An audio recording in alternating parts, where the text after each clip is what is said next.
The sun was setting slowly behind the mountains of Ridgecrest, painting the sky in shades of orange and pink. Emma Reynolds watched the landscape through the window of the bus that wound its way along the sinuous roads of Montana.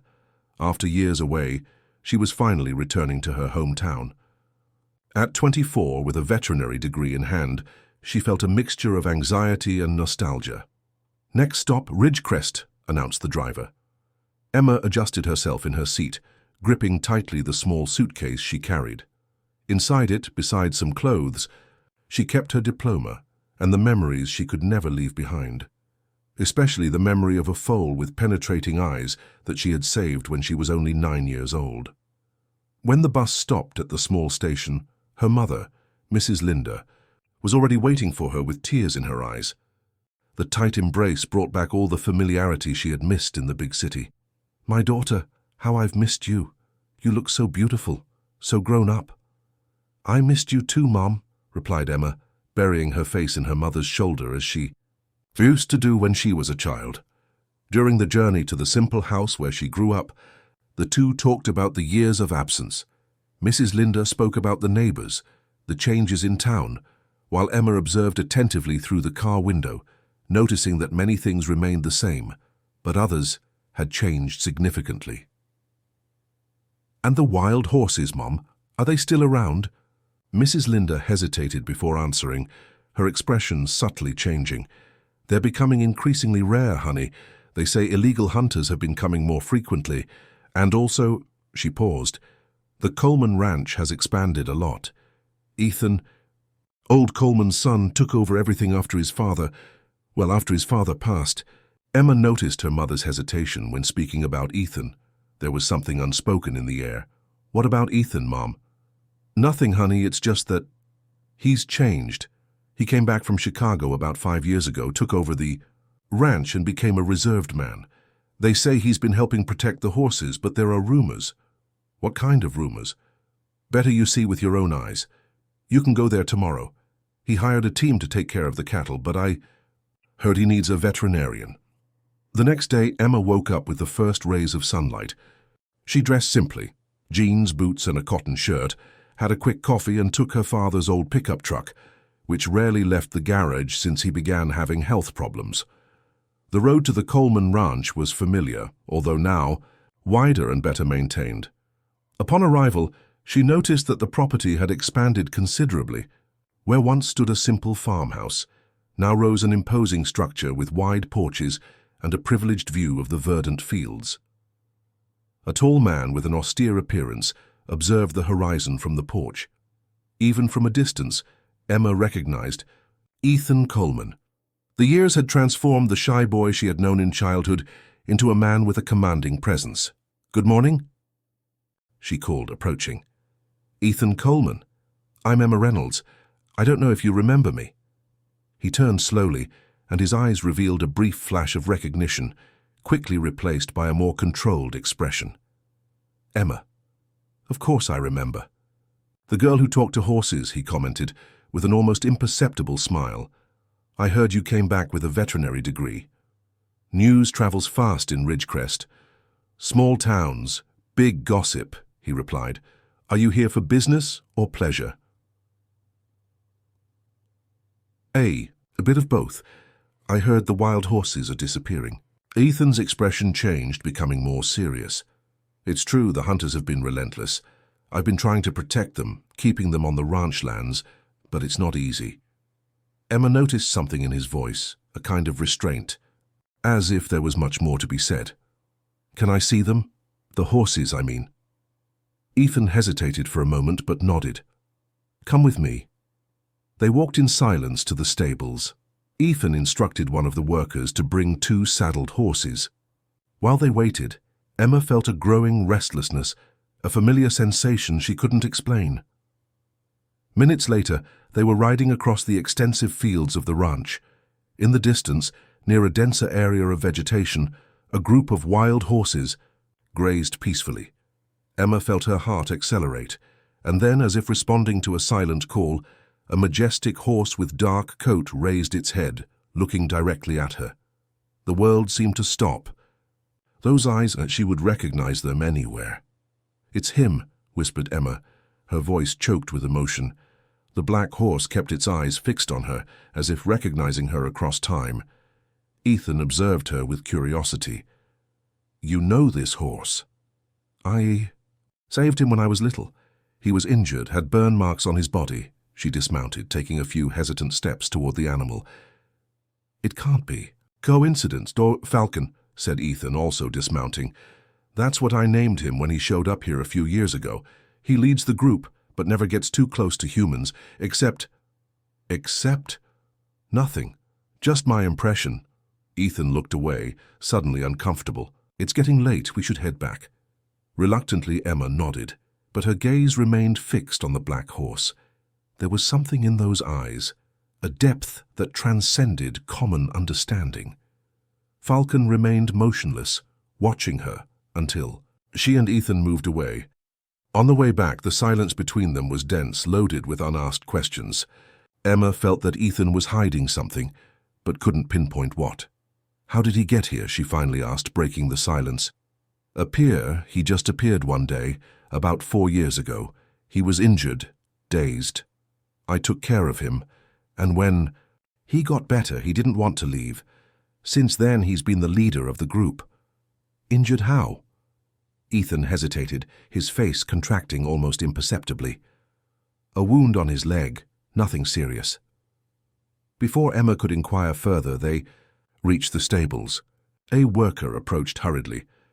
"Boss, Mr. Morrison is waiting in the office, said it's urgent." Ethan visibly stiffened.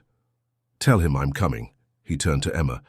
"I have to resolve some matters, but if you're interested, the ranch really needs a veterinarian.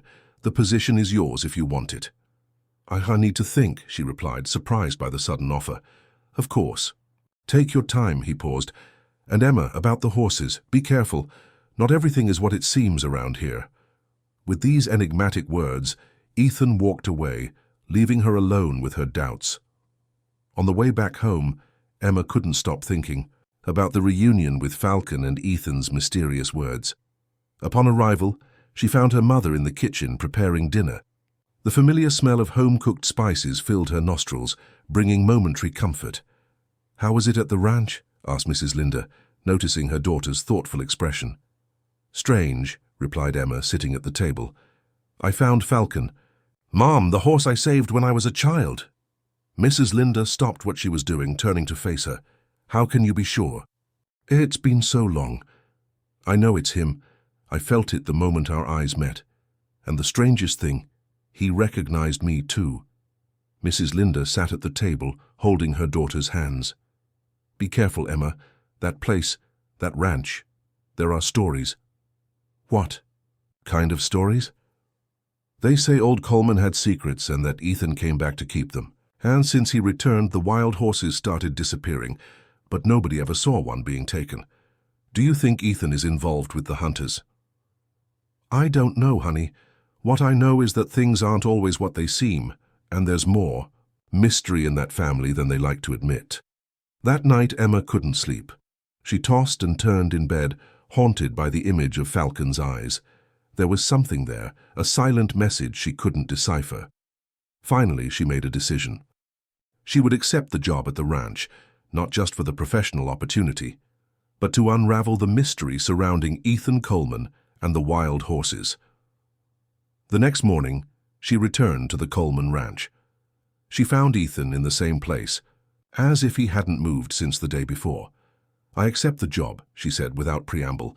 He observed her for a moment before responding, "Great, you can start tomorrow. I'll show you your duties and accommodations." "Accommodations?" "The job requires constant presence, Emma. Animals don't respect business hours." There was a slight tone of humor in his voice, the first she had noticed since her return. "Don't worry. It's a small house, but comfortable, on the property." She nodded, though a shiver of apprehension ran down her spine. Was she getting too close to danger? Or was it just her fertile imagination, fed by the stories of the small town? "Is there anything else I should know before starting?" Ethan studied her for a long moment, as if assessing how much he could trust her. "Just this. Trust your instincts, Emma, and remember that not all predators show their teeth." Before she could ask what he meant, They were interrupted by the arrival of a tall, intimidating-looking man. He had a face marked by scars and eyes as cold as ice. "Morrison," introduced Ethan, "my partner in some businesses. Morrison, this is Emma Reynolds, our new veterinarian." The man examined her with a look that made her feel uncomfortable, as if she were being evaluated. "The horse girl," he said, with a smile that didn't reach his eyes. "I've heard about you. They say you have a gift." "I just do my job," she replied, holding his gaze despite the discomfort. "We'll see," he turned to Ethan. "We need to talk, in private." Ethan nodded, giving Emma an apologetic look. "Tomorrow at 7, Emma. Don't be late." As she walked away, she felt the weight of Morrison's gaze on her back. There was something predatory about that man, something that reminded her of Ethan's words. Not all predators show their teeth. When she got home, she began packing her things for the move. Mrs. Linda watched with evident concern. "Are you sure about this, honey? You can continue living here, going back and forth every day."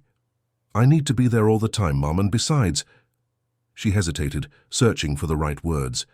"There's something happening at that ranch. Something related to the horses, to Falcon, and I need to find out what it is."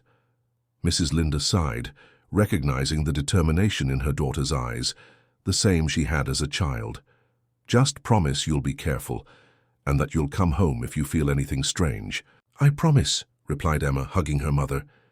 Dawn brought with it a fine mist that covered the fields of the Coleman Ranch like a ghostly mantle. Emma observed the landscape through the window of the small house that would now be her home. A simple but cozy construction located near the main stables. On the horizon, the sun was beginning to emerge, painting the sky in orange tones. Her first day of work would start soon, and anxiety mixed with a strange feeling of foreboding made her stomach churn. She finished her hastily prepared coffee and went out, breathing deeply the pure morning air. Ethan was already waiting for her near the stables, his expression serious, but not hostile. Punctual. "I like that," he commented, handing her a clipboard with documents. "These are the files for the ranch animals, cattle, riding horses, some pets belonging to the staff. I want you to do a complete checkup on all of them, starting with the horses." Emma nodded, leafing through the meticulously organized files. "And the wild horses?" A brief silence settled between them. "They are a separate case. For now, focus on the domestic animals. The wild ones require a different approach." She wanted to insist, to ask about Falcon, but something in Ethan's look stopped her. There was a silent warning there, a veiled request for patience. The day passed at an intense rhythm. Emma examined more than 20 animals, vaccinated some, treated minor wounds, and made detailed notes. The stables were impeccably clean, and the animals well cared for. It didn't seem like the kind of place run by someone who would mistreat wild horses. By evening, exhausted but satisfied with the work done, Emma headed to Ethan's office to deliver her report. The door was ajar, and raised voices reached her. "That's not what we agreed on, Morrison." It was Ethan's voice, loaded with indignation. "Times have changed, my friend. The price went up, and with it our profit margin," replied the cold voice that Emma recognized as Morrison's. "I won't allow them to hurt. You're not in a position to make demands, or have you forgotten our agreement?" A heavy silence followed, and Emma stepped back a few paces, not wanting to be caught eavesdropping. However, her movement made the floorboard creak. The voices ceased immediately. "Who's there?" called Morrison, his tone threatening. Taking a deep breath, Emma moved forward, trying to appear natural. "It's me, Doctor. I came to deliver my day's mo." "Report." Ethan looked at her with an indecipherable expression, while Morrison stared at her with suspicion. "How much did you hear?" he asked without beating around the bush. "I just arrived," she lied, keeping her gaze steady. "Sorry if I interrupted something important." Morrison studied her for a few more seconds before turning to Ethan. "We'll continue this conversation later. And remember what I said." With that, he left the room, deliberately bumping into Emma as he passed. When they were alone, Ethan seemed to relax a little, though his features remained tense. "Your report," he requested, extending his hand. She gave him her notes, watching attentively his reactions. "Any problems with the animals?" he asked after quickly reading. "No, they're all healthy," which surprised me considering... Considering what? "The rumors in town. About you and the wild horses." Ethan closed his eyes for a moment as if seeking patience. "People talk a lot when they know little, Emma." "Then tell me the truth. What's happening here? What did Morrison mean by agreement?" "You're asking a lot of questions for someone who barely started working here." "I'm asking questions because I care about the animals, especially Falcon." The mention of the horse's name seemed to affect Ethan somehow. He stood up, walking to the window, where he remained silent for a few moments. "Morrison is a businessman, and we don't always share the same methods. But I assure you that the wild horses are safe on the ranch lands." "What about the hunters? The ones who are reducing the herd?" "I'm doing what I can to keep them away." "That doesn't answer my question." Ethan turned to face her, and for the first time Emma saw a flash of vulnerability in his eyes. "Not all questions have simple answers, Dr. Reynolds. Trust me when I say I'm on the side of the horses, even if it doesn't always seem that way." Before she could insist, he changed the subject. "Tomorrow I want you to examine the horses in the North Stable. They're the newest ones, arrived last week." "And then?" A brief smile crossed Ethan's face. "Then, if you're ready, we can talk about Falcon and the other wild horses." That night, restless, Emma decided to take a walk around the area. The full moon illuminated the path, eliminating the need for flashlights. She walked without a defined destination, her thoughts a confusion of theories and suspicions. As she approached a secluded clearing, she heard a horse neighing. Following the sound, she found Falcon alone, watching her as if he had been waiting for her. "Hello, boy," she whispered, approaching slowly. The horse remained motionless, allowing her to get closer than any other human could. When she was just a few feet away, he lowered his head as if in a bow. Emma extended her hand, gently touching his muzzle. An electric current seemed to run through her body at the moment of contact. Rapid images, almost like flashbacks, invaded her mind. Verdant fields, a golden mare, an injured foal, and then something darker. Men with guns, horses being captured, and a symbol. The same one she had seen in Ethan's office. She stepped back, dazed. What was happening? Had she imagined all that? "You shouldn't be here," Ethan's voice surprised her, making her turn abruptly. He was a few feet away, observing the scene with an indecipherable expression. "I was just walking. Couldn't sleep. It's dangerous to walk alone at night, especially near the wild horses. Falcon wouldn't hurt me." "It's not him I'm talking about, Emma." Ethan cast a meaningful look at the forest surrounding the clearing. "Come, I'll escort you back." During the walk, both remained silent. Only when they reached the door of Emma's house did Ethan speak. "Tomorrow, after your work in the North Stable, meet me at the lake. There's something I need to show you, something about Falcon and about me." Before she could respond, he walked away, his silhouette soon swallowed by the darkness of the night, leaving Emma with even more questions than before, and the strange sensation that, finally, she would begin to get some answers. The North Stable turned out to be a modern structure, distant from the main house and isolated by a high fence. Emma immediately noticed the strategically positioned security cameras and the electronic padlock at the entrance. It seemed excessive for a simple stable. A worker awaited her with a serious expression. Without saying a word, he unlocked the gate and gestured for her to enter. "The boss said you have full authorization," he finally spoke, his voice low, almost a whisper. "But be careful. Some of them are still adapting." Emma frowned, intrigued by the warning. As soon as she entered, she understood why. The new horses weren't domesticated animals, but wild ones, recently captured, judging by the agitated state they were in. She approached the first stall cautiously. A young chestnut stallion neighed nervously, retreating to the back of the confined space. His eyes, wide with fear, reflected the light that entered through the cracks. "What's going on here?" she murmured to herself, feeling a growing indignation. She examined the animals one by one.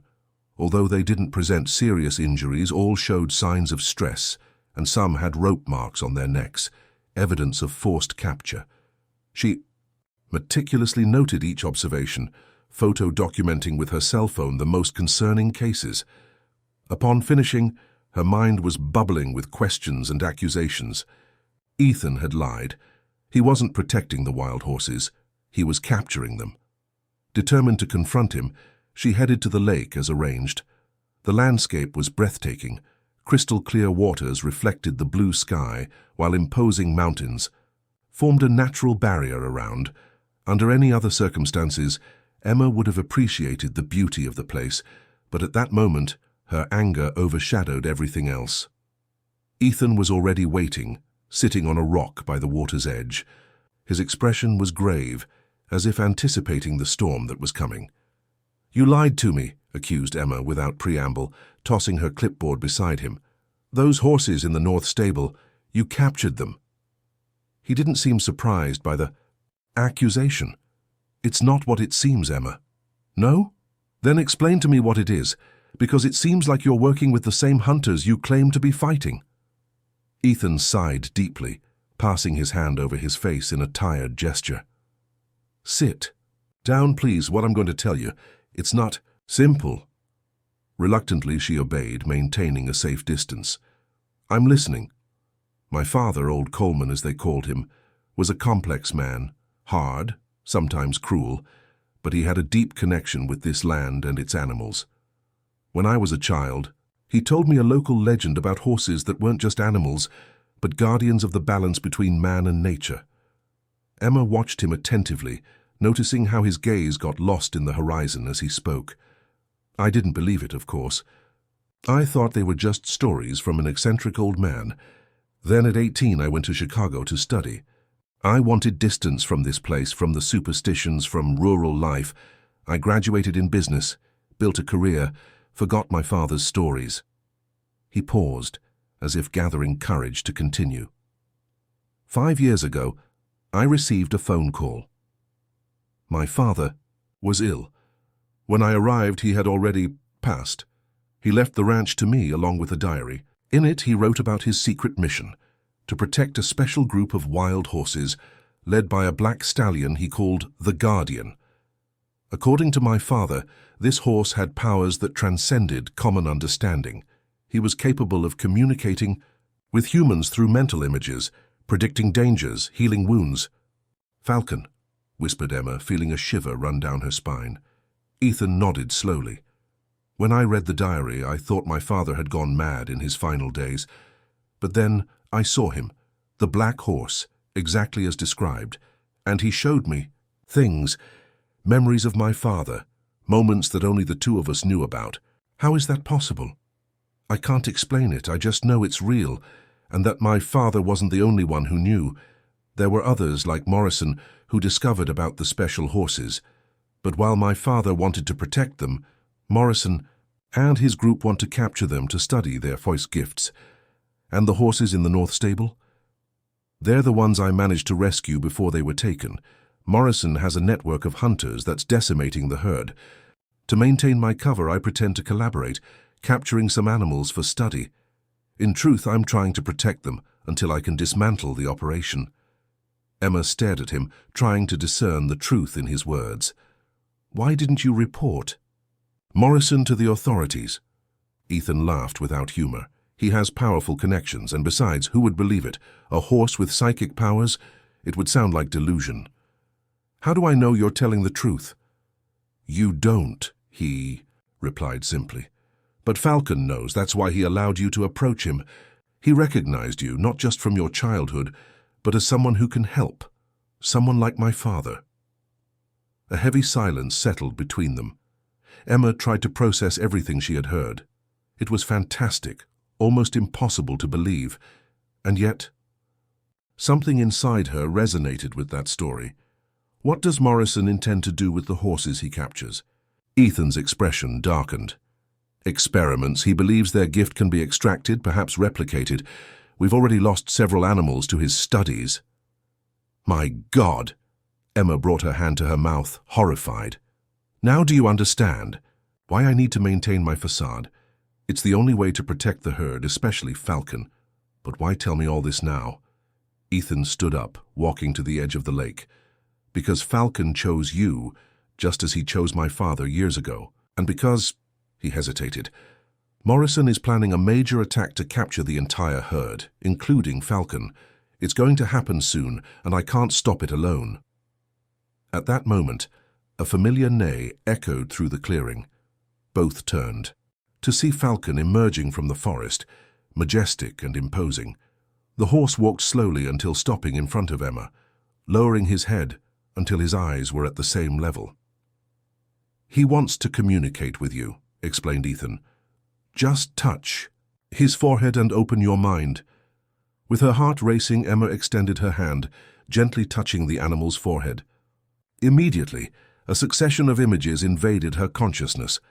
Horses running free, armed men surrounding them, a strange symbol branded with iron, a hidden facility in the mountain, and finally, herself, alongside Ethan, confronting Morrison.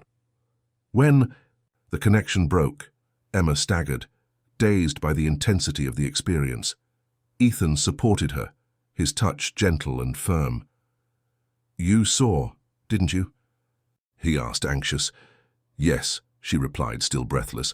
"I saw everything, and now I know what we need to do." Falcon neighed again, as if approving her words, before turning and galloping back to the forest. As she watched him depart, Emma felt a certainty growing inside her. Her connection with that extraordinary horse went far beyond what she could have imagined, and the fate of all of them was intertwined in ways she was only beginning to understand. Night had fallen when Emma and Ethan returned from the lake, both immersed in thoughts about the revelation and the plan that was beginning to form. The ranch was silent, only the nocturnal sounds of nature breaking the silence. "Let's go to my office," whispered Ethan. "We can talk with more privacy there." The office was a cozy room, with walls covered in wood and shelves full of books. Ethan locked the door before heading to a bookshelf, from which he removed several volumes, revealing a built-in safe. "My father's diary," he explained, as he typed the combination, "and all the records I've managed to gather about Morrison and his operation." Emma watched attentively as he removed a worn leather-bound book and a folder full of documents. Ethan placed both on the desk, inviting her to sit down. "What exactly did you see when you touched Falcon?" he asked, his voice low and urgent. "I saw a place in the mountains, a kind of hidden facility, men capturing horses, marking them with a strange symbol, like a trident crossed by an arrow, and I saw—" She hesitated, reluctant to share the last image. What else did you see?" "The two of us confronting Morrison, and then—" She closed her eyes, trying to recover the vision. "A fire, people fleeing, Falcon leading the horses away." Ethan paled. "That means Falcon foresees that we'll manage to free the horses, but the cost could be high," completed Emma. "But we can't let Morrison capture Falcon. You yourself said he's special, different from the others. Falcon is the last of the Guardians. My father believed he was a direct descendant of an ancient lineage, preserved through the centuries. If Morrison gets his hands on him—" "He won't," affirmed Emma with determination. "We'll stop him." Ethan opened the diary, flipping through it quickly until reaching a specific page. "Here," he pointed to a detailed drawing of the same symbol Emma had seen in her vision. "The mark of Morrison's organization.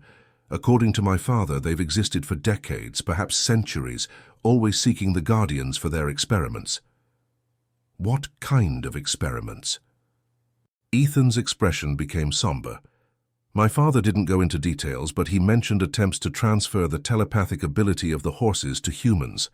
All the tests failed, resulting in the loss of the animals. But Morrison is obsessed, believes that Falcon is the key to success." Emma leafed through the documents, finding photos of armed men, spreadsheets with dates and coordinates, and what appeared to be the floor plan of a facility. "Is this their base, in the mountains?" "Yes. It's about 2 hours from here, hidden, in a valley. I discovered the location a few months ago, but I've never been able to get close enough to see what happens inside. And the attack on the herd, when will it happen?" According to my informant, within 3 days, Morrison has mobilized all his men for a major operation. They plan to use long-acting tranquilizers designed specifically for horses. Emma felt a chill. 3 days wasn't much time to develop an effective plan. We need help, Ethan. We can't face an entire organization alone. I can't involve the authorities. Morrison has people everywhere, including the local police. I wasn't talking about the police, replied Emma, an idea beginning to form in her mind. I was thinking of trustworthy people, people who care about the horses as much as we do. Ethan observed her with curiosity. Who do you have in mind? My father, for starters. He knows these lands better than anyone, and there are 2 former employees of the ranch who are now forest rangers. They never liked the way things changed after your father passed. For the first time since she had met him, Emma saw a genuine smile illuminate Ethan's face. It could work, but we need to be cautious. Morrison has eyes and ears everywhere. Leave that to me. I can contact them discreetly, under the pretext of a family reunion. They spent the following hours elaborating a detailed plan. Using the maps and information gathered by Ethan, they identified the vulnerable points of Morrison's operation and the safest escape routes for the horses. When they finally finished, the sky was beginning to lighten. I need to go, said Emma, standing up. I'll contact my father and the others today. We'll meet here tomorrow night to finalize the details. Ethan nodded, but when she headed to the door, he stopped her, lightly touching her arm. Emma, I need you to understand something. What we're about to do is extremely dangerous. Morrison won't hesitate to eliminate any threat to his plan. I'm aware of the risks. Even so, are you willing to risk everything? She looked at him firmly. When I was 9 years old, I saved an injured foal. I didn't know at the time, but that small act would change my life forever. Now I understand why. I came back to Ridgecrest, why I was drawn back to the ranch. It's as if my entire path had led me to this moment. Ethan observed her with a new light in his eyes, a mixture of admiration and something deeper, which she couldn't name. My father used to say that the guardians choose their protectors wisely. Now I see that he was right. That afternoon, Emma met with her father and the former ranch employees at her house. Mr. Reynolds, despite his advanced age, maintained a strong spirit and a sharp mind. When she finished relating everything she had discovered, omitting only the most fantastic details about Falcon's powers, he slammed his fist on the table. I knew there was something wrong with that Morrison from the first day he set foot in Ridgecrest, he exclaimed, and young Coleman. I always thought it strange the way he came back and took over everything. Ethan is on our side, Dad. He's been protecting the horses the best he can, but now we need your help. The 2 ex-employees, Gerald and Thomas, exchanged worried looks. It's risky, Emma, said Gerald. Morrison is not a man to be trifled with. They say he has connections with dangerous people. All the more reason for us to prevent him from capturing the horses, she argued. You know the mountains better than anyone. We need safe routes to get the animals out of there. After much discussion, everyone agreed to help. Mr. Reynolds, despite his daughter's protests, insisted on actively participating. Those horses are part of this land's history, Emma, and no outsider is going to take them as long as I'm still breathing. Upon returning to the ranch late at night, Emma felt a familiar presence. Falcon was waiting in the shadows near her house. She approached calmly, feeling her heart quicken with the proximity of the majestic animal. We got help, she whispered, caressing his muzzle. We're going to save you all, I promise. The horse inclined his head, touching his forehead to hers.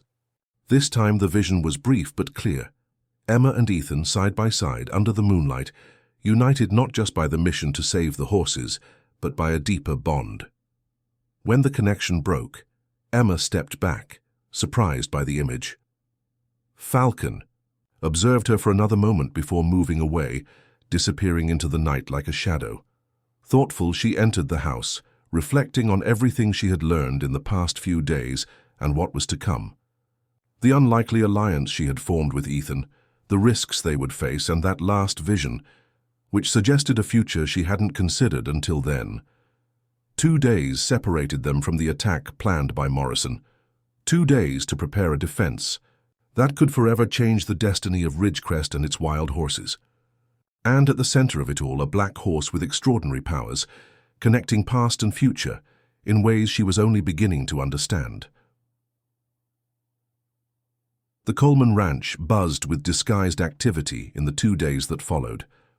Under the pretext of a series of veterinary examinations, Emma managed to map the entire property and identify Morrison's men infiltrated among the staff. Ethan, meanwhile, kept up appearances, meeting regularly with Morrison to discuss the preparations for the big capture. On the eve of the planned attack, everyone involved in the rescue operation met in the abandoned barn at the back of the property. The location, away from the main house and hidden by a dense grove, offered the perfect hiding place. "Does everyone know what to do?" asked Ethan, observing the determined faces around him. Mr. Reynolds nodded, his gaze firm despite his age. "Gerald and I know the secondary trails like the back of our hands. We can guide the horses to the ravine where they'll be safe. And I'll make sure Morrison's men follow the wrong route," added Thomas, adjusting his hat. "I still work as an occasional guide for outsiders. They trust me."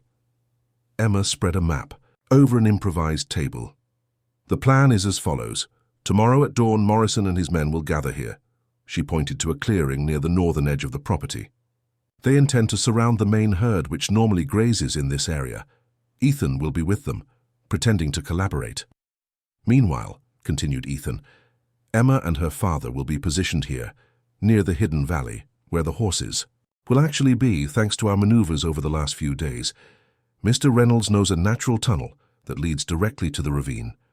The horses can pass through there without being seen." "What about Falcon?" asked Gerald. A momentary silence hung over the group. It was Emma who answered.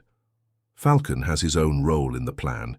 He seems to understand what's happening. He'll guide the herd when the time is right." The men exchanged confused looks, but no one questioned.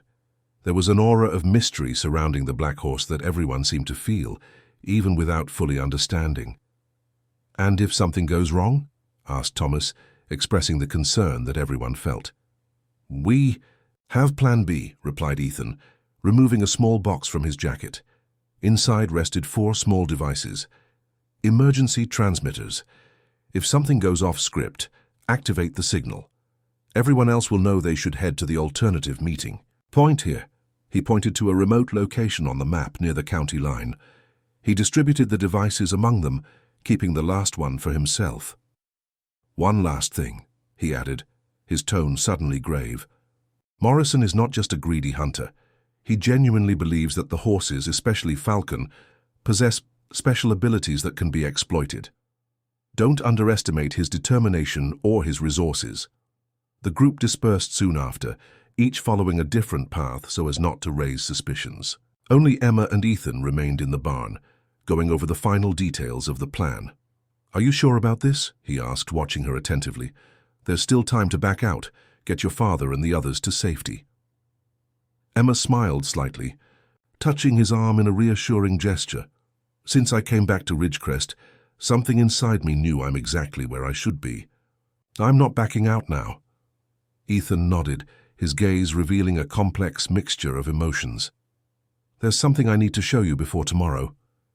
He guided her through a narrow, almost imperceptible trail that wound through the woods until reaching a small hill. At the top, hidden by dense vegetation, was a rustic construction. "My father's observatory," explained Ethan, taking an old key from his pocket. "He used to spend hours here, studying the wild horses." The interior was simple but welcoming. A table covered with maps and notes, shelves with old books, and a panoramic window that offered a privileged view of the fields below. Ethan lit an oil lamp, illuminating the room with a soft golden glow. "In his final days, my father spent all his time here, writing." He went to a shelf, removing a leather-bound volume. "This is the complete diary. Everything he discovered, about the Guardians, their origins, their powers." He handed the book to Emma, who opened it with reverent care. The yellowed pages were covered with elegant handwriting and detailed drawings of the horses, especially one that she immediately recognized, Falcon, still a foal. And so the cycle completes itself, she read aloud from one of the last entries. The Guardian has found his protector, the girl with dreamy eyes and a valiant heart. When I depart, I know he will find her again, and together they will fulfill the destiny that transcends generations. Emma raised her eyes, meeting Ethan's gaze.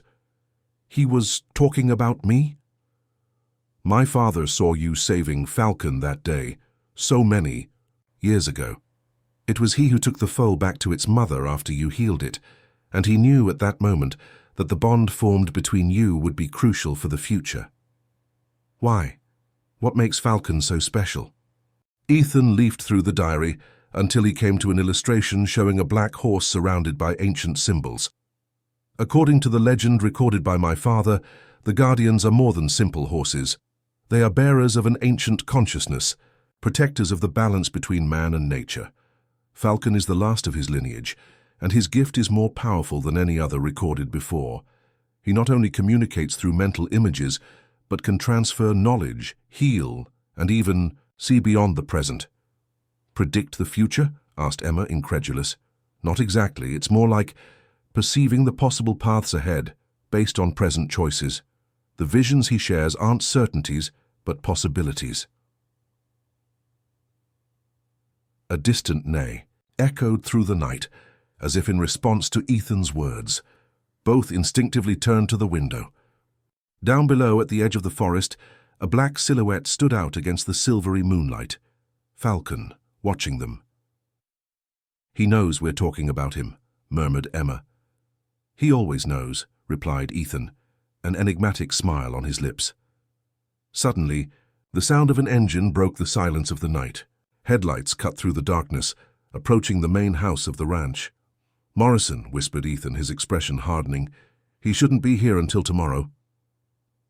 Something's changed, concluded Emma, feeling a tightness in her chest. The plan may have been compromised, he completed, picking up binoculars from the table. I need to go back, find out what's happening. I'll go with you. No, he was emphatic. If the plan has been discovered, it's too risky.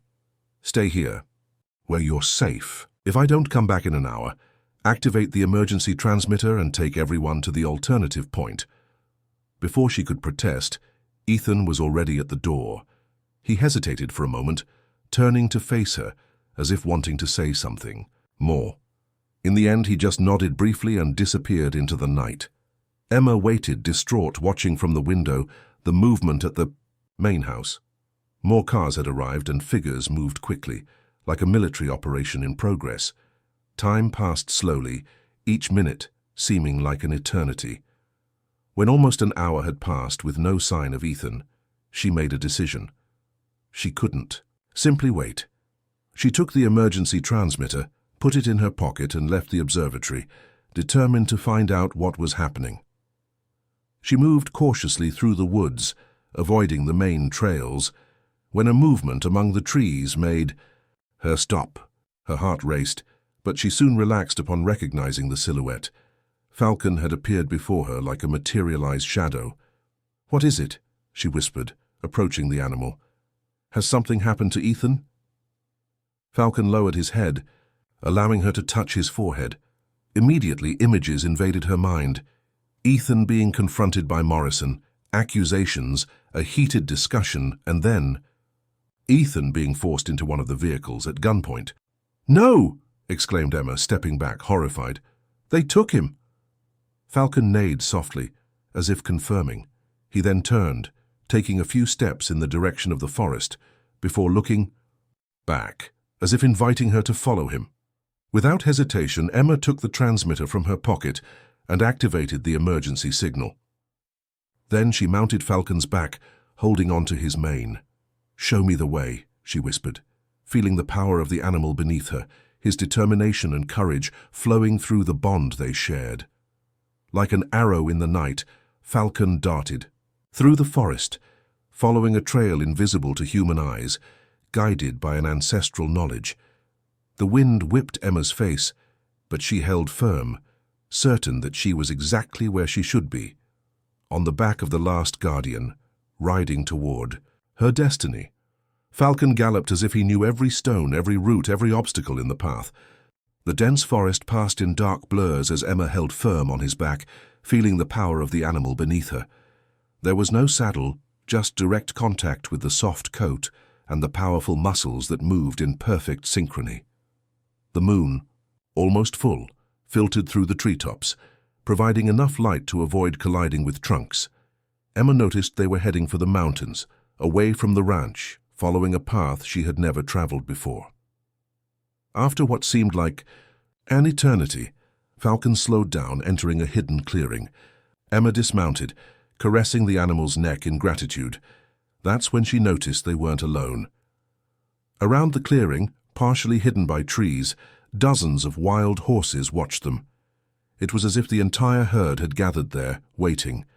Falcon moved to the center of the group, neighing loudly, a sound that echoed through the mountains, and the others responded in unison. "What's happening?" whispered Emma, more to herself than to the animals.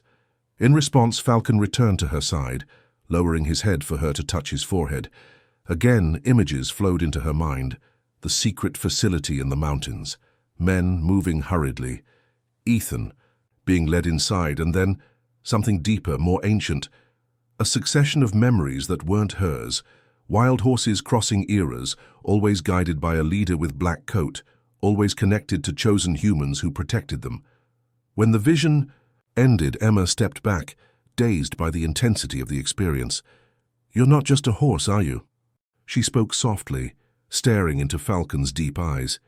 "You carry something more, something ancestral." The sound of an engine erupted in the distance, breaking the moment. Emma became alarmed, fearing it might be Morrison's men. Falcon, however, remained calm. Minutes later, a familiar pickup emerged at the edge of the clearing. It was Mr. Reynolds, accompanied by Gerald and Thomas. "Emma!" exclaimed her father, running to hug her as soon as he got out of the vehicle. "Thank God you're okay. We received the emergency signal and came as fast as we could." "Dad, they took Ethan," she explained quickly. "Morrison discovered our plan, arrived earlier, and captured him." The three men exchanged concerned looks. "Where did they take him?" asked Gerald. "To the facility in the mountains, I believe. Falcon showed me." She hesitated, realizing how unusual it would sound. I believe he's there." Mr. Reynolds observed the gathered horses with a gleam of understanding in his eyes. "They know something is about to happen," he commented, amazed. "I've never seen the entire herd gathered like this." Thomas, who until then had been observing Falcon with fascination, approached Emma. "There's an old story in Ridgecrest, passed down through generations. It speaks of guardian horses and humans chosen to protect them. I always thought it was just folklore, but now—" "It's not folklore," affirmed Emma, surprising herself with the certainty in her voice. "It's real, and Falcon is the last of the guardians. Morrison knows this and wants to capture him to use his gifts somehow. And he'll use Ethan as bait," concluded Mr. Reynolds, his face hardening with determination. "He knows you two have a connection, not just with the horses, but with each other." Emma felt her face warm, surprised by her father's perspicacity. "We need to save him before it's too late." "But how?" inquired Gerald. "We can't simply invade the facility. They must have armed security, alarm systems." A neigh from Falcon interrupted the conversation. The horse had moved away slightly and now seemed impatient, as if calling them to follow him. "I think he has a plan," murmured Emma, feeling a growing connection with the animal's thoughts. "A horse with a plan?" questioned Thomas, skeptical. "Not just a horse," replied Mr. Reynolds, surprising everyone. "Your grandfather told me about them, the Guardians. Said they were wiser than many men, capable of seeing beyond the present. I confess I never fully believed until now." Falcon neighed again, more insistently. "He wants us to follow him," affirmed Emma, already walking in the animal's direction. The men looked at each other, hesitant, but finally followed Emma. Falcon guided them along, an almost imperceptible trail that wound its way up the mountainside. As they advanced, the vegetation became sparser and the terrain rockier. After about half an hour of walking, They reached an elevated point that offered a privileged view of the valley below. There, partially hidden among rock formations, was the facility, a modern complex surrounded by a high wire fence with guards patrolling the perimeter. "It's there," whispered Emma, observing the movement of vehicles and people through the binoculars that Thomas carried. "Looks like a fortress," commented Mr. Reynolds, concerned. "How are we going to get in?" Falcon moved restlessly, and Emma understood what he was trying to communicate. "We're not going in, they're coming out." "What do you mean?" asked Gerald. "The horses," she explained, observing the herd gathered below. "They'll be the distraction. When the guards are busy with the herd, we can infiltrate." "It's risky for the animals," warned Thomas. "Don't worry," assured Emma with a confidence she couldn't explain. "Falcon knows what he's doing. He won't allow any of them to get hurt." As they elaborated the details of the rescue, Emma couldn't help but think about Ethan. What was Morrison doing to him? Why had he captured him before the planned attack? As if answering her unspoken questions, Falcon approached, gently touching her shoulder with his muzzle. When Emma looked at him, he lowered his head, again offering access to his thoughts. The vision she received left her pale. Ethan, tied to a chair in a sterile room. Morrison in front of him, showing images of Falcon and her, demanding that he reveal the truth about the Guardian. "Morrison knows," she murmured, when the vision dissipated. "He knows about the connection between Falcon and me." "That changes everything," said Mr. Reynolds, concern evident on his aged face. "If he wants you too, he's putting us in even greater danger." "I have no choice, Dad. I can't abandon Ethan, nor allow Morrison to capture Falcon." The old Reynolds studied his daughter for a long moment, recognizing the determination in her eyes, the same he had seen so many times in his late wife. "Then let's do this right," he finally declared. "Thomas, you know electrical systems. Can you cause a failure in the facility's lights?" The man nodded, thoughtful. "If I can reach the main power box, yes, but I'd need a distraction to get close." "The horses will take care of that," guaranteed Emma. "Gerald, you're the best tracker I know. We'll need you to locate exactly where they're keeping Ethan." "And me?" asked Mr. Reynolds. Emma smiled, holding her father's hands. "You'll coordinate everything from outside. If we don't return in an hour, contact the state authorities. Morrison may have local influence, but I doubt his reach extends that far." They finalized the details of the plan. Emma couldn't help but notice how the wild horses seemed to understand what was about to happen. They positioned themselves strategically around the facility, like a military force about to begin a siege. By midnight, everything was ready. Thomas had positioned himself near the power box, hidden among the rocks. Gerald had approached as close as possible to the main entrance, studying the guards' routine. Mr. Reynolds waited at a safe distance with the pickup, ready for the escape. Emma, for her part, was alongside Falcon, at the highest point of the slope. The full moon bathed the landscape with silvery light, illuminating the valley as if it were day. It was almost poetic, she thought, that this rescue mission would occur under such celestial clarity. "Ready?"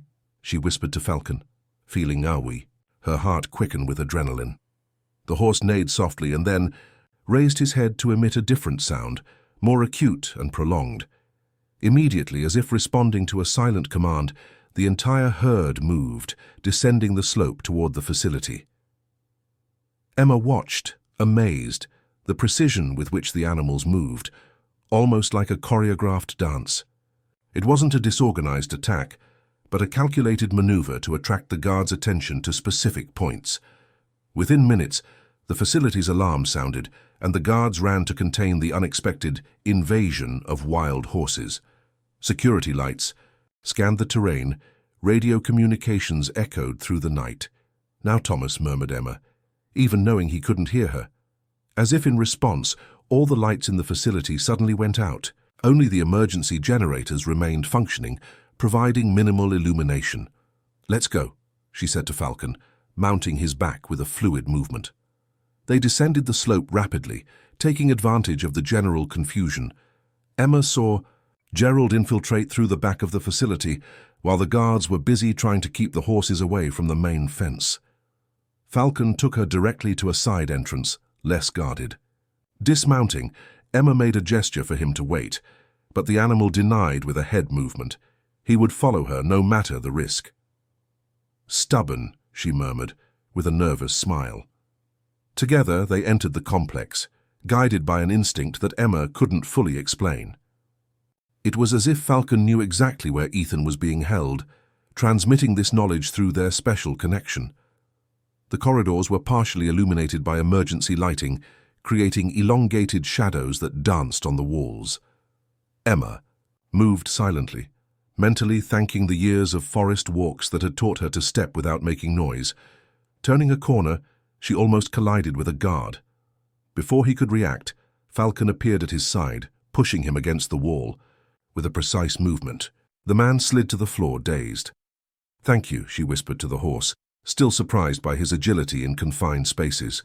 They continued advancing until they reached an armored door. Through the small glass window, Emma glimpsed the interior. A laboratory room with sophisticated equipment, and in the center, tied to a chair, Ethan. Her heart accelerated. He was alive but seemed worn down. Near him, with his back to the door, was Morrison, gesturing while saying something she couldn't hear. "We need a code or card to open this door," she murmured, frustrated. Falcon stepped back a few paces, as if considering the situation.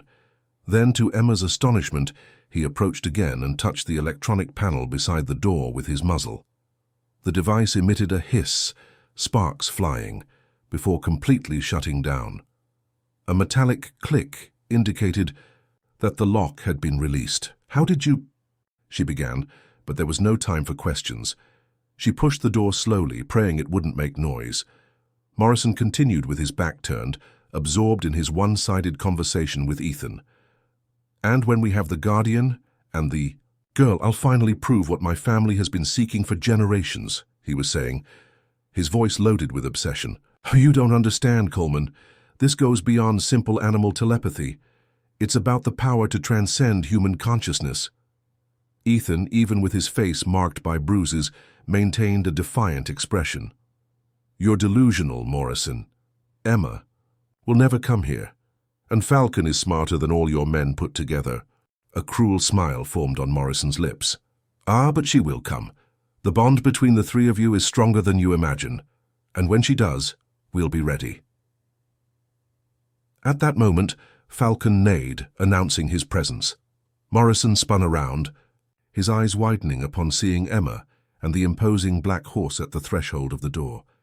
"Impossible," he murmured, instinctively backing away. "How did you—" "Let him go," demanded Emma, her voice firmer than she expected. Morrison quickly recovered from the initial surprise, a calculating gleam replacing the shock in his eyes. "You came, exactly as I predicted, and brought the Guardian with you. Perfect." Before Emma could react, he pressed a button on his wrist. Immediately, panels in the ceiling opened, and metallic nets fell over them. Falcon neighed in protest, struggling against the mesh that seemed designed specifically to immobilize an animal of his size. "Emma, no!" shouted Ethan, fighting against his restraints. "It's a trap!" Emma tried to reach Falcon, but felt strong arms grabbing her from behind. Guards had silently entered through the back door of the laboratory. "Finally," declared Morrison, approaching with a syringe in hand. "The triad is complete, the Protector, the Chosen One, and the Guardian. Now we can begin the true experiment. Tentar." Novamente me continuar a editar, preparou-se para continuar narrativa dramática sobre Emma e Falcon do 2. This appears to be a continuation of a dramatic story about a woman named Emma, a man named Ethan, a mysterious horse called Falcon, who has special powers, and a villain named Morrison, who wants to experiment on Falcon. The story seems to be at a climactic moment where Morrison has captured Emma, Ethan, and Falcon in his secret facility and is about to conduct an experiment. I'll continue the translation from Portuguese to American English, maintaining the narrative flow, character development, and dramatic tension while using American names and locations as requested. Time seemed to have slowed down inside the laboratory. Emma, immobilized by the guards, watched in horror as Morrison approached Falcon, who struggled against the metal net. Ethan, still tied to the chair, tried to free himself with desperate movements. "Years of research, decades of searching by my family, all culminating in this moment," declared Morrison, his gaze fixed on the black horse. "You can't imagine how long we've been waiting for this, Ms. Reynolds." "What do you want?" asked Emma, trying to buy time. Morrison smiled, a smile that didn't reach his cold eyes. "Control, power, knowledge that transcends generations. The Guardians carry in their genetic code secrets that modern science has barely begun to understand." "They aren't guinea pigs for your experiments," protested Ethan, managing to slightly loosen the ropes binding his wrists. "On the contrary, Mr. Coleman, they were made for this." Morrison walked to a table where various instruments were meticulously organized. "My great-grandfather was the first to document the extraordinary abilities of the Guardians. He discovered that certain wild horses of Ridgecrest could communicate telepathically with chosen humans. For generations, my family studied this phenomenon, always looking for a way to extract this gift for human benefit." As he spoke, he prepared a syringe with an amber liquid. "This compound is the result of decades of research. A unique combination that theoretically will allow the transfer of the Guardian's telepathic abilities to a compatible human recipient." "Compatible," repeated Emma, feeling a chill run down her spine. "Yes, dear. Someone who already possesses a natural bond with the Guardian, someone like you." The horror of the situation finally revealed itself completely. Morrison wasn't just planning to capture Falcon. He intended to use Emma as a recipient in his insane experiment. "You're crazy," she whispered, desperately seeking a way out. "The line between madness and genius is thin, Ms. Reynolds. But don't worry, you'll be part of something revolutionary. Something that will forever change human understanding of consciousness and communication." At that moment, a tremor ran through the building. Lights flickered, and the distant sound of an alarm reached them. "What was that?" demanded Morrison. Irritated by the interruption, a guard hurriedly entered the laboratory. "Sir, we have a problem. The wild horses brought down the north fence. Dozens of them invaded the complex, and there are reports of fire in the external storage areas." Morrison cursed softly. "Increase security. I don't want anyone entering this room, understood?" When the guard left, he turned to Emma with renewed urgency. "It seems we'll have to accelerate our little experiment." He approached Falcon, who had stopped struggling against the net, as if gathering strength. The animal's eyes, normally so alive and expressive, now seemed distant, focused on something beyond the laboratory walls. Morrison raised the syringe, preparing to inject it into the horse's neck, when Ethan finally managed to free one of his arms. "No!" he shouted, throwing the chair aside and launching himself at Morrison. The two men collided, falling to the floor in a fierce struggle. The syringe slipped, rolling away. The guards holding Emma hesitated, divided between keeping their prisoner and helping their boss. Taking advantage of the confusion, Emma broke free with a sudden movement and ran to Falcon. She tried to remove the net, but the metal was too resistant. "We need help," she whispered to the horse, desperate. As if responding to a silent call, a deafening crash shook the laboratory. One of the external walls collapsed in an explosion of concrete and dust, revealing a group of wild horses led by a golden mare that Emma immediately recognized, Falcon's mother. The scene was surreal. Horses invading a high-tech laboratory, knocking over equipment, creating absolute chaos. The guards, caught by surprise by the unlikely attack, didn't know how to react to such unusual adversaries. Taking advantage of the distraction, Emma found a scalpel on the instrument table and began cutting the net that held Falcon. The horse remained strangely calm, as if knowing that liberation was just a matter of time. Meanwhile, Ethan and Morrison continued fighting. The scientist, older but surprisingly strong, managed to push Ethan against a table. Several flasks fell, breaking and releasing liquids that began to react with each other, generating toxic smoke. "Emma," called Ethan, dodging a blow, "get Falcon out of here." Now. Emma had managed to open a hole large enough in the net. Falcon rose, shaking himself to completely free himself from the trap. With a neigh that sounded like a command, he guided the other horses out through the opening in the wall. Not without you, she replied, running to help Ethan. Morrison, seeing his plans crumbling, grabbed a gun dropped by one of the guards, his face once calculating, now distorted by rage and frustration. "You don't understand. This is bigger than all of us," he shouted, aiming the gun at Ethan. "The knowledge of the Guardians must be preserved, studied." "Not this way," replied Ethan, positioning himself between Morrison and the exit. "They aren't anyone's property, much less yours." The smoke was becoming denser, making breathing difficult. A new tremor shook the building, stronger than the previous one. Part of the ceiling collapsed in the corridor, blocking the main exit. "Emma," reached Ethan, holding his arm. "We have to leave. The whole building is going to collapse." Morrison, coughing violently due to the smoke, seemed to have lost focus on his prisoners, his eyes now fixed on Falcon, who remained at the opening, in the wall as if waiting for something. "You won't escape," he shouted, redirecting the gun toward the black horse. What happened next, Emma would never be able to fully explain. At the moment Morrison pulled the trigger, time seemed to suspend. Falcon stared directly at the man, his deep eyes shining, with an inner light that seemed supernatural. The bullet never hit its target. As if hitting an invisible barrier, it deflected, ricocheting off a metal wall and lodging in an oxygen tank. The impact generated a small explosion, throwing Morrison against the equipment. "Let's go," shouted Ethan, pulling Emma toward the opening. They mounted Falcon, who darted out of the ruined laboratory. Other horses followed them, a herd of shadows against the night sky illuminated by the fire now consuming the facility. From afar, they observed the final collapse of the complex. There was no sign of Morrison or his men. Thomas, Gerald, and Mr. Reynolds awaited them on the slope, their faces marked with relief at seeing them safe. "It worked!" exclaimed Mr. Reynolds, hugging his daughter as soon as she dismounted. "The eye. Horses created the perfect distraction. I've never seen anything like it." "What exactly happened in there?" asked Gerald, observing the inferno of flames that now illuminated the valley.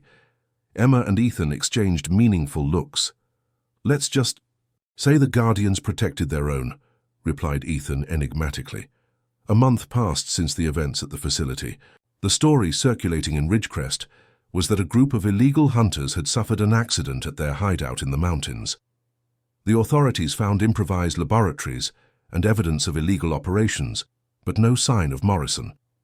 His body was never recovered from the ruins. The Coleman Ranch had transformed. Ethan converted a large part of the lands into a natural reserve for the protection of wild horses. The herd, led by Falcon, now roamed freely, protected by conservation laws that Emma, with her veterinary training, had helped implement. On a golden autumn afternoon, Ethan and Emma walked along the edge of the same lake where, weeks before, he had revealed the secret of the Guardians. Falcon accompanied them at a distance like a protective shadow. "Do you think he's really gone?" asked Emma, breaking a comfortable silence between them. Ethan knew exactly who she was referring to. "Morrison was too obstinate to easily give up," he replied, thoughtful. "But even if he survived, he lost everything: his research, facilities, credibility, and now that the government is involved in the protection of the horses, the Guardians are safe," she completed, feeling a peace she hadn't experienced since childhood. "Thanks to you." Ethan took her hands in his. "My father always said the Guardian would find his protector, someone with a heart pure enough to understand the gift without wanting to exploit it." He was right. Emma smiled, looking beyond him to where Falcon grazed peacefully. "It wasn't just me. It was all three of us. We were always destined to be together somehow." Ethan drew closer, gently touching her face. "And we'll continue together?" In response, she rose on her tiptoes, sealing his lips in a kiss that carried promises of shared futures. A few yards away, Falcon raised his head, observing the couple with what seemed to be approval in his wise eyes. A soft neigh escaped his throat, echoing through the mountains like an ancestral blessing. In the following weeks, the residents of Ridgecrest reported strange sightings, wild horses appearing at the most unlikely moments to help people in danger. a black horse that seemed to understand human words, children who swore they had seen animals glowing under the moonlight. Most dismissed such stories as superstition or fertile imagination, but for some, especially those who had looked into the deep eyes of a guardian, they were reminders that not all mysteries of the world can or should be explained.